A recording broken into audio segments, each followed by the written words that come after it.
Very good morning and welcome to daily devotion. இன்றைக்கி நம்ம பார்க்க போது proverbs chapter 20 verse 1 to 4. Proverbs 20வது அதிகாரம், அதில் 1லேருந்து 4வது வசனம் வரைக்கும் பார்க்க போகிறோம். ஸோ இந்த 4 வசனத்தில் ஒரு சின்ன சம்மரியாக பார்க்க போது சாலமன் எதை பற்றி சொல்கிறாருன்னா, குடிக்கிறத பற்றி, அடுத்து சண்டை போடுறத பற்றி, அடுத்து சோம்பேறித்தனத்தை பற்றி சொல்லிக்கிட்டு அதோட ஆபத்துகள், அந்த மாதிரி பழக்கங்களோட ஆபத்துங்களை பற்றி சொல்லிவிட்டு அதுக்கப்புறம் கடைசியில் எதை பற்றி சொல்கிறார், செல்ஃப் கண்ட்ரோலும் ஹார்ட் ஒர்க்கை பற்றி சொல்லி முடிக்கிறார். ஸோ இதில் நம்ம ஃபோக்கஸ் பண்ண போகிற வேர்ஸ் வந்து முதலாவது வசனம். அதை பார்க்கும்போது, wine is a mocker, strong drink a brawler, and whoever is led astray by it is not wise. அப்படி சொல்கிறேன், wine is a mocker, strong drink a brawler, and whoever is led astray by it is not wise. So இதில் நம்ம என்ன takeaway எடுக்க போகிறோம்? So அந்த வசனத்துலேயே பார்த்தீங்கன்னா என்ன சொல்கிறாரு, குடிக்கிறதும் அது போதையில் இருக்கிறவன் வந்து என்ன சொல்கிறார், ஒரு முட்டாள், அதில் சிக்கிறவன் வந்து என்ன சொல்கிறாரு, ஒரு ஞானம் இல்லாதவன்னு சொல்கிறாரு, டைரெக்டாக சொல்ல போனால். ஸோ அதில் நம்ம என்ன டேக்அவே பண்ணுறோன்னா, வெரி சிம்பிளாக அந்த மாதிரி பழக்கத்தில் உழுவுறது எந்த மாதிரி ஆட்கள் உழுவாங்க, செல்ஃப் கண்ட்ரோல் இல்லாத ஆட்கள். ஸோ அதுதான் நம்ம டேக்அவே என்னென்னா, நம்மளுக்கு செல்ஃப் கண்ட்ரோல் வந்து is very very important. Self control keeps us wise and safe. அதான் நம்ம டேக்அவே. ஸோ ஏன் இது ரொம்ப முக்கியம்? ஒரு சின்ன எக்ஸாம்பிள், எப்போவுமே நான் ஒரு எக்ஸாம்பிள் சொல்லுவேன். இது ஒரு சின்ன எக்ஸாம்பிள் என்னென்னா, ஒரு கார் ஓட்டிக்கிட்டு இருக்க ஒரு டிரைவர்னு வச்சுக்கோங்க. நீங்கள் ஒரு காரை ஓட்டிக்கிட்டு இருக்கீங்க. அப்போ ஓட்டிக்கிட்டு இருந்தால் உங்கள் அட்டென்ஷன் எப்படி இருக்கும், உங்கள் கவனம் எப்படி இருக்கும், ஓட்டிக்கிட்டு இருக்க எல்லா நிமிடங்களும் நீங்கள் எப்படி கவனம் இருக்கும், ரோட்லேயும் உங்கள் கார்லேயும் ஃபுல் அட்டென்ஷனோடு இருப்பீங்க. ஒரு சின்ன டிஸ்ட்ராக்ஷனாக இருந்தால் கூட உங்களால் கண்ட்ரோல் பண்ண முடிகிற டிஸ்ட்ராக்ஷன், அதாவது பேசினா என்ன இருந்தாலும் ரொம்ப ஒரு லிமிட்டுக்கு தான் பண்ணுவீங்க, ஓவராக பண்ண மாட்டீங்க.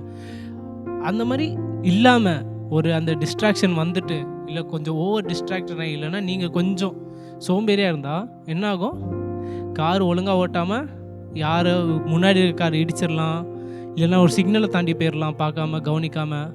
ஸோ அந்த மாதிரி ஆபத்துகள் வரும். அதே மாதிரி தான் சாலமன் என்ன சொல்கிறாரு இங்கே வந்து, இந்த வசனத்தை வந்து அவர் குடிக்கிறத பற்றி சொல்லியிருக்காருன்னா, ஜென்ரலாகவே பாவத்தையும் இப்படி தான்.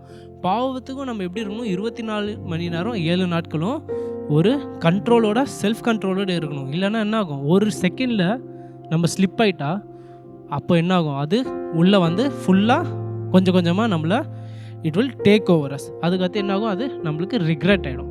ஸோ அதுதான் ஒரு பெஸ்ட் எக்ஸாம்பிள். ஒரு டிரைவரு எப்படி கவனம் எப்படி இருக்கும், ஒரு கார் டிரைவரு இல்லை பைக் டிரைவரு முழுசாக ரோட்லேயும், முழுசாக கவனமும் ரோட்லேயும் அவங்க கார்லேயும் தான் இருக்கும். அது இல்லைன்னா என்ன ஆகும், ஒரு சின்ன தவறு நடந்தால் முடிஞ்சிச்சு. அதே மாதிரி தான் சாலமன் நீங்கள் என்ன சொல்கிறாரு, நம்மளும் நம்ம வாழ்க்கையில் பாவத்துக்கு மிக்க கவனத்தோட, செல்ஃப் கண்ட்ரோலோடு இருக்கணும்.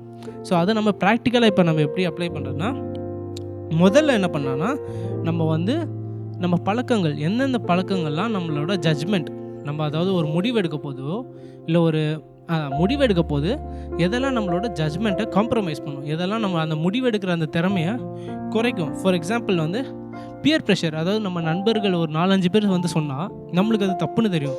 ஆனால் ஒரு 4-5 பேர் வந்து சொன்னால், இது வாடா எல்லாம் ஒன்றா தான் போகிறோம், அந்த மாதிரி சொன்னால் நம்ம என்ன, சரி எல்லாம் ஒன்றா தான் போகிறோமேனு செஞ்சிடும். எதாக இருந்தாலும் பரவாயில்ல. ஃபார் எக்ஸாம்பிள் குடிக்கிறதா இருந்தாலும் என்ன பண்ணுவோம், நம்ம தனியாக இருந்தால் நம்ம போக மாட்டோம். ஆனால் ஒரு 4-5 பேர் நம்ம கூட இருந்தால், சரி இவங்க இருக்காங்களே பரவாயில்லையேன்னு நம்மளும் தைரியமாக போய்டும். அதான் காம்ப்ரமைஸ் ஜட்ஜ்மெண்ட். ஸோ அந்த மாதிரி ஒரு பழக்கங்கள் எதுவும் இருந்தால், அந்த பியர் ப்ரெஷர் அந்த மாதிரி இருந்தால், அதை ஓவர் கம் பண்ண நம்ம ஆண்டவர்கிட்ட ஜெபிக்கணும். இரண்டாவது, நம்ம வந்து இது ரொம்ப முக்கியம். ரெண்டாவது என்னென்னா, நம்ம எல்லா நாட்களும் தொடங்க போது we should ask God to give us the strength. எதுக்காக ஸ்ட்ரென்த்து? அவரோட ப்ரொடெக்டிவ் ஹேண்ட்ஸ், அவரோட கரங்கள் நம்மளை சுற்றி இருந்து, இந்த மாதிரி நம்மளுக்கே தெரியும். ஃபார் எக்ஸாம்பிள் நான் சொன்ன மாதிரி பியர் ப்ரெஷர், அதாவது நம்ம நண்பர்கள் சொன்னால், சரி குடிக்கிறாங்க வாடா நம்ம எல்லோரும் ஒன்றா போகலான்னா, தனியாக போகாத, நம்ம மொத்தமாக கும்பலாக போயிடுவோம். அதே மாதிரி நிறைய விஷயங்கள், ஆளுக்கு every one has their own thing. சிலருக்கு அதாக இருக்கலாம், சிலருக்கு வேறு ஒன்றா இருக்கலாம். அது உங்களுக்கு தெரியும், உங்களோட நல்ல ஆண்டவருக்கே தெரியும். ஸோ அவர்கிட்ட நம்ம என்ன பண்ணோம், டெய்லி காலையில், ஆண்டவரே இந்த மாதிரி நடந்தா, இந்த மாதிரி ஆட்கள் வந்து இந்த மாதிரி சொன்னால் எனக்கு இல்லைன்னு சொல்ல கஷ்டமாக இருக்குது. அந்த மாதிரி என்ன பண்ணுங்க, நீங்கள் எனக்கு அந்த முதல்ல அந்த சிச்சுவேஷன் வராதபடி பார்த்துக்கோங்க. இல்லை அந்த சுச்சுவேஷன் வந்தால் அதை எதிர்த்து இல்லைன்னு சொல்கிறதுக்கு எனக்கு அந்த தைரியம் கொடுங்கன்னு அவருக்கையில தான் கேட்கணும். ஸோ நம்ம என்ன பார்த்தோம், செல்ஃப் கண்ட்ரோல் வந்து நம்ம ரொம்ப முக்கியம். அது எப்படி நம்ம பார்த்தோம், அது ஒரு கார் டிரைவர் இருந்தால் ஓட்ட போது எப்போவுமே கவனம் எப்போவுமே எதில் இருக்கும், ரோட்லேயே தான் இருக்கும். ஒரு சின்ன மிஸ்டேக் ஆனால் ஒரு சின்ன அட்டென்ஷன் போச்சுன்னா என்னாகும், பெரிய பின்விளைவுகள் இருக்கலாம். அதில் நம்ம எப்படி ப்ராக்டிக்கலாக அப்ளை பண்ண போகிறோம், முதல்ல அந்த மாதிரி பழக்கங்கள் எதுன்னு நம்ம ஐடென்டிஃபை பண்ணணும். எந்த மாதிரி பழக்கங்கள் எந்த மாதிரி ஆட்கள் வந்தால் நம்ம ஜட்ஜ்மெண்ட் நம்ம வந்து பாவத்துக்கு ஈஸியாக ஆமான்னு சொல்கிறோம், அந்த மாதிரி பழக்கங்களை கண்டுபிடிச்சி ரெண்டாவது என்ன பண்ணணும், ஆண்டவர்கிட்ட அந்த மாதிரி சுச்சுவேஷன் வராதபடி பாதுகாக்க கேட்கணும்.